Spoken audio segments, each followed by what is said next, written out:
Now we're going to move on and start talking about the graphs of all these trig functions now that we've learned our exact values. The first trig function that we're going to talk about graphing is the sine function.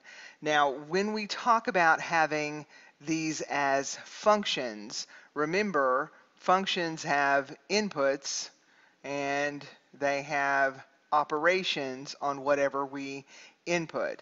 And so if we input an x, then this is a function in x. So now x is an angle measure. So I want to make sure that you see that what we're doing, before we talked about having just the sine of theta, where theta was an angle measure.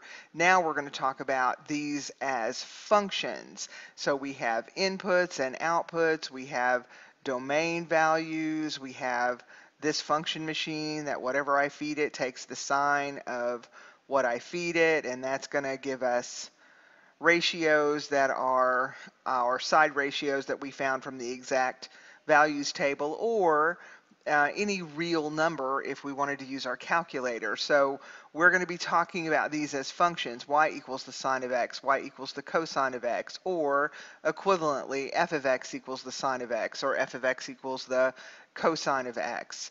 So let's talk about the graph of the parent sine function.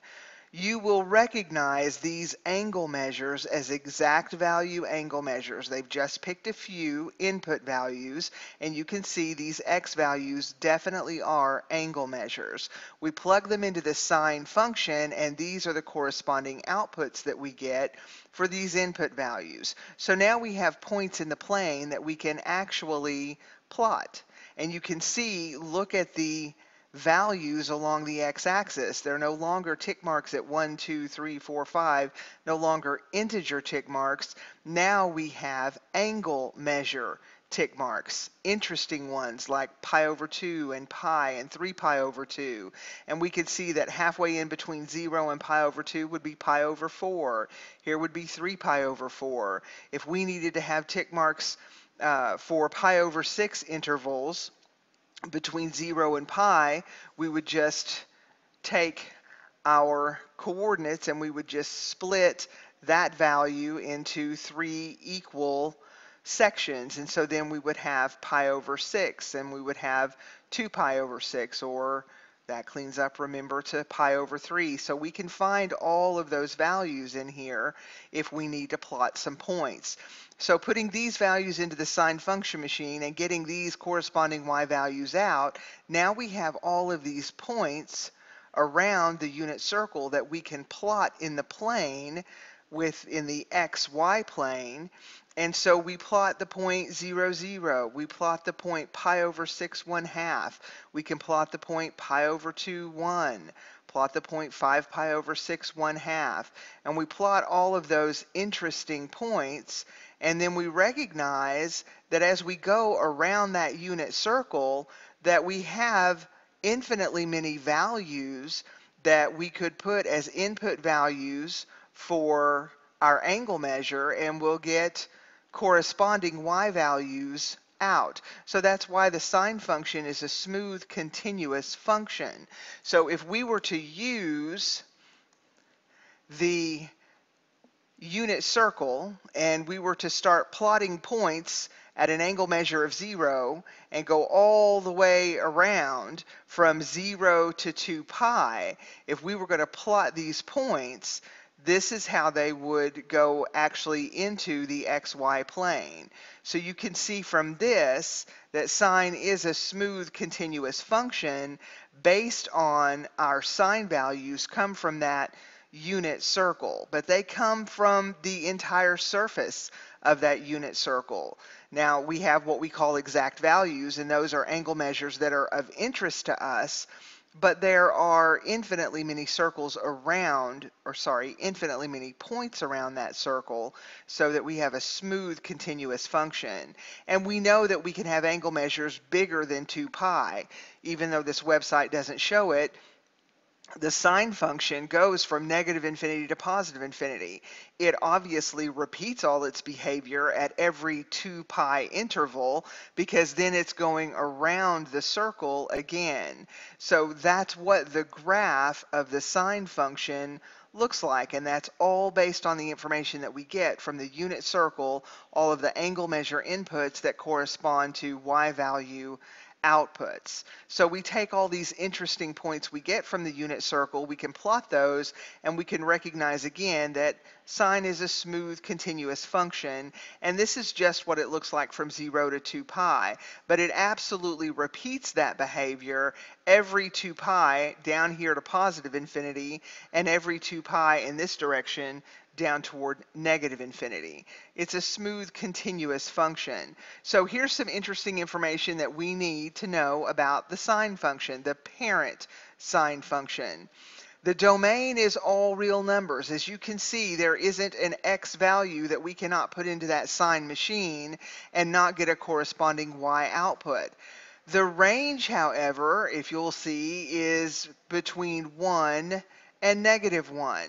And I want you to recognize that comes from the unit circle as well, because all of those quadrantal angles, the biggest output value we're going to have is 1 or -1. Sine is an odd function. Just as I said, it continues and has this periodic behavior all the way down toward negative infinity. So it is an odd function because it is symmetric about the point of origin. It does have something that we call a period, and when we get into these trig function graphs, the period over which they repeat their behavior becomes really important to us as well, especially when it comes to graphing them. So we say that sine is a periodic function and its period is 2 pi. It has infinitely many x-intercepts, and those intercepts happen when we cross the x-axis, right? So whenever the y output is 0, we're going to have an x-intercept. There's only one y-intercept, however. It only crosses the y-axis at one point, and that is at the origin. So the maximum value of the parent sine function is +1, and the minimum value of the parent sine function is -1. When we start talking about trig functions, we have other things besides just domain and range and all those things that come into play. We have something called the amplitude. The amplitude is the measure from the x-axis to a maximum or to a minimum. So you can see why they're telling us that the amplitude of the sine function is 1, because it goes above the x-axis a distance of 1, and it goes below the x-axis a distance of 1. There's -1. So the amplitude for the parent sine function is 1. The period, like I said, from the unit circle, the period is 2 pi. And it repeats that behavior all the way up and down that x-axis. So there's just the interesting parts of the parent sine function.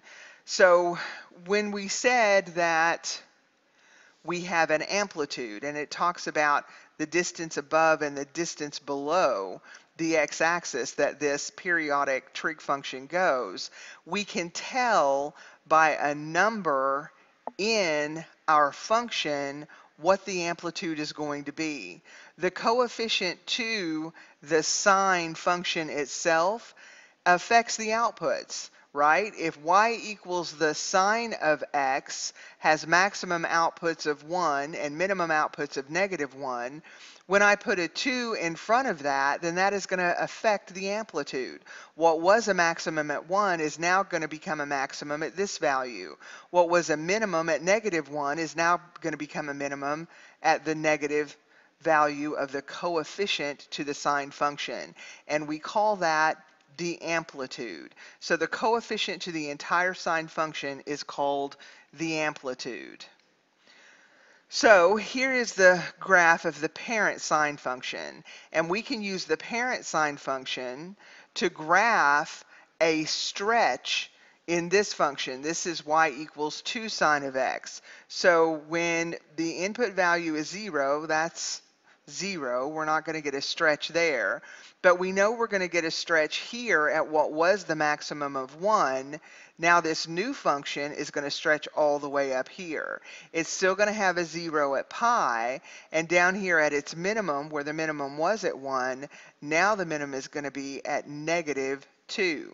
So we can use what the parent sine function looks like to actually draw. And again, we're not super careful like we were in our transformations. We weren't super careful to make sure every point was exactly where it needed to be. We just want to make sure that we have the idea of what these transformations are going to do on these trig functions. So that's what y equals 2 times the sine of x would look like. And so it's fairly easy, just like in other functions, it's fairly easy to deal with a vertical stretch. That's just exactly what that would look like. So let's look at other vertical stretches. Here is the parent sine function. This kind of dark teal function here is y equals the sine of x. So if we have a value that's greater than 1, it's going to stretch those outputs. See how the max that was at 1 is now at 2, and the min that was at -1 is now at -2. Here's one where we have y equals 4 times the sine of x. So the max that was at 1 is now at 4, and the min that was at -1 is now at -4. The other transformations that we know from the other functions still work the same. If I put a negative in front of that, that's going to take that black function and that's going to reflect it right over the x-axis. And the result of that is going to be this function right here. So where the parent sine function had a maximum at pi over 2, if I reflect it over the x-axis, now that's where the minimum occurs. And if this was a minimum, when I reflect it over the x-axis, that becomes a maximum. So we're familiar with what a value larger than 1 is going to do as a coefficient in front of our whole function. We're familiar with having a negative out front that just reflects everything over that x-axis. We're also familiar that if we have a value, a coefficient between 0 and 1, that in essence what that is going to do is that is going to vertically compress that function. What was a maximum of 1 at pi over 2 for this function is now a maximum of 1/2. And the minimum of -1 now becomes a minimum of -1/2. So we don't have to start from scratch on everything on these functions. Lots of our transformations follow really closely from what we already know. Now let's talk about the period. One period of y equals sine of x, we've already said, is 2 pi. But when we do start to do some transformations where we might have other values show up, transformations inside with the x, that's going to affect the period. So even though the parent function has a period of 2 pi, not every single sine function, if it's been transformed or translated, will have a period of 2 pi. And so this is what we're going to look at to find the period on any given function that we have. We know that 2 pi will take us all the way around that unit circle. And dividing by the absolute value of b, and look here, b is the coefficient of x inside those parentheses, then if we divide by the absolute value of b, that is going to affect the period. That will tell us the actual period for some function that has been transformed or translated. And what the sine function normally accomplishes in 2 pi, another function might accomplish a lot quicker or a lot slower depending on the value of b. So let's look at some formulas that we need to know. We need to know that the coefficient to the whole function, that little a that's in front of your sine or cosine function, and we're just interested in the absolute value of it. The negative out front would reflect the whole graph. We're just interested in the absolute value of that coefficient, and we're going to call that amplitude. And if we have a period change, if there is some coefficient inside those parentheses, some coefficient to x, we're going to use this formula to find the new period so that we can graph our function. I'm going to stop here and end the video here. I've got a couple of functions that we're going to graph, so look for the next video.